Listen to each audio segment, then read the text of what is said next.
चलिए, आज एक बहुत ही ज़रूरी और थोड़े मुश्किल विषय पर बात करते हैं।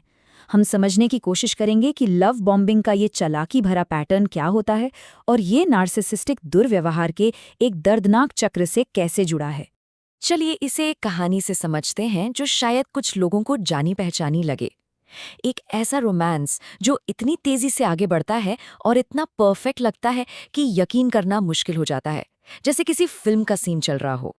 देखिए, प्यार और ध्यान का ये जो ज़बरदस्त बहाव है, ये हमेशा सच्चे प्यार की निशानी नहीं होता। कई बार ये एक बहुत ही दर्दनाक और जाने पहचाने पैटर्न का पहला कदम हो सकता है। इस शुरुआती दौर को ही लव बॉम्बिंग कहते हैं और ये कोई अचानक आया जुनून नहीं है, बल्कि ये एक सोची समझी चाल है। इसका मकसद किसी के इमोशनल डिफेंस को तोड़कर उसे अपने कंट्रोल में करना होता है। अब ये जो बातें हैं, सुनने में तो बड़ी रोमांटिक लगती है ना, जैसे लगातार मैसेज करना या महंगे महंगे तोहफे देना।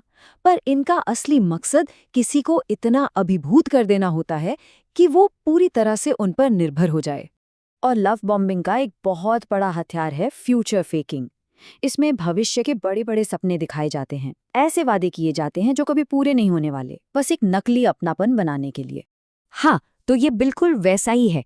मतलब रिश्ता बस कुछ ही हफ्तों का है, लेकिन बातें ऐसी होंगी जैसे सालों पुराना और पक्का रिश्ता हो। ये सब किसी को रिश्ते में बांधे रखने की एक तरकीब है। तो जब मैनिपुलेट करने वाले को ये यकीन हो जाता है कि सामने वाला इमोशनली पूरी तरह जुड़ चुका है, तब कहानी में एक बहुत बड़ा ट्विस्ट आता है। खेल का दूसरा दौर शुरू होता है। अचानक से जो इंसान कल तक परफेक्ट था, उसमें हजारों कमियां निकलने लगती हैं और यहीं से शुरू होता है डीवैल्यूएशन, यानी अवमूल्यन का दौर। ये टेबल देखिए, कितना बड़ा फर्क है। जिन बातों की कल तक तारीफ हो रही थी, आज उन्हीं बातों को हथियार बनाकर आत्मविश्वास तोड़ा जाता है। प्यार और ध्यान की जगह अब इमोशनल ब्लैकमेल और साइलेंट ट्रीटमेंट ले लेते हैं। और ये सब अक्सर खत्म होता है त्याग के चरण पर, यानी डिस्कार्ड फेज पर। यह बहुत क्रूर होता है क्योंकि मैनिपुलेटर अचानक बिना कुछ बताए रिश्ते से गायब हो जाता है और ऐसा दिखाता है जैसे सामने वाले की कभी कोई कीमत ही नहीं थी। तो एक बात साफ समझनी होगी, इस पूरे खेल का मकसद जुड़ाव या प्यार नहीं, बल्कि सिर्फ और सिर्फ कंट्रोल है। ये एक रिश्ते का नाकाम होना नहीं है, ये एक इंसान की पावर बनाए रखने की रणनीति है। लेकिन कहानी यहाँ खत्म नहीं होती। ये चक्र हमेशा डिस्कार्ड पर आके रुकता नहीं है। और यहीं पर सवाल उठता है कि इस जाल से हमेशा के लिए बाहर निकलना इतना मुश्किल क्यों होता है।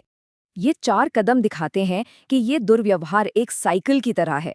लव बॉम्बिंग, फिर डिवैल्यूएशन, फिर डिस्कार्ड और फिर अक्सर होती है हूवरिंग, यानी पीड़ित को वापस उसी चक्र में खींचने की कोशिश। ये सब किसी को भ्रम और उम्मीद की स्थिति में फंसाए रखने के लिए होता है। तो सवाल यही है कि ये बंधन इतना मजबूत क्यों होता है? इसके पीछे कुछ गहरे मनोवैज्ञानिक कारण हैं जो ऐसे जहरीले रिश्तों को बहुत शक्तिशाली बना देते हैं। इसका जवाब छिपा है एक साइकोलॉजिकल टर्म में, जिसे कहते हैं ट्रॉमा बॉन्ड। ये एक बहुत ही मजबूत इमोशनल अटैचमेंट है जो प्यार और दुर्व्यवहार के इसी उतार चढ़ाव वाले चक्र से बनता है। पता है, न्यूरोसाइंस हमें ये बताता है कि लव बॉम्बिंग से दिमाग में डोपामाइन का एक जबरदस्त रश होता है, ठीक किसी नशे की तरह। और जब वो ध्यान अचानक खींच लिया जाता है तो दिमाग असल में विड्रॉल सिम्टम्स महसूस करता है। इस बायोलॉजिकल रिएक्शन को समझना बहुत जरूरी है, क्योंकि इससे खुद को दोष देने की भावना खत्म होती है।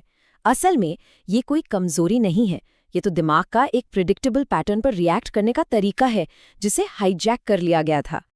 लेकिन अच्छी बात यह है कि जब हम इस पैटर्न को समझ लेते हैं तो इसके खतरे के संकेतों को पहचानना आसान हो जाता है और फिर इससे उभरने का, यानी हील करने का रास्ता भी साफ दिखने लगता है। तो एक हेल्दी रिश्ते और लव बॉम्बिंग में फ़र्क कैसे करें? ये टेबल इसमें हमारी बहुत मदद कर सकती है। एक तरफ है बनावटी जल्दीबाजी और दूसरी तरफ है धीरे धीरे बनने वाला भरोसा और सम्मान। यही सबसे बड़ा फ़र्क है। सीधी सी बात है, जो रिश्ता सच्चा होगा वो सुकून देगा, बेचैनी या दबाव नहीं। हेल्दी रिश्ते आपको भारी महसूस नहीं कराते, बल्कि आपको सपोर्ट करते हैं। इस अनुभव से उभरना, यानी हील करना, एक पूरा सफ़र है। सबसे पहले तो ये पहचानना कि जो हुआ वो आपकी गलती नहीं थी। फिर उस इंसान और उस रिश्ते का शोक मनाना जो असल में कभी था ही नहीं। इसके बाद धीरे धीरे खुद पर विश्वास फिर से बनाना और आखिर में मजबूत सीमाएं तय करना ताकि ये चक्र दोबारा न दोहराया जा सके। और ये याद रखना बहुत ज़रूरी है कि किसी पे भरोसा करना या प्यार में यकीन करना कोई कमज़ोरी नहीं है, ये हिम्मत की बात है। बस कभी-कभी इस हिम्मत का गलत लोग फ़ायदा उठा लेते हैं। तो आखिर में बस एक सवाल, जो रिश्ते हम बना रहे हैं वो हमारी जिंदगी को बेहतर बना रहे हैं या उसे पूरी तरह से अपने काबू में कर रहे हैं? क्योंकि असली प्यार धीरे धीरे बनता है, वो कभी भी आपको अभिभूत या कंट्रोल नहीं करता।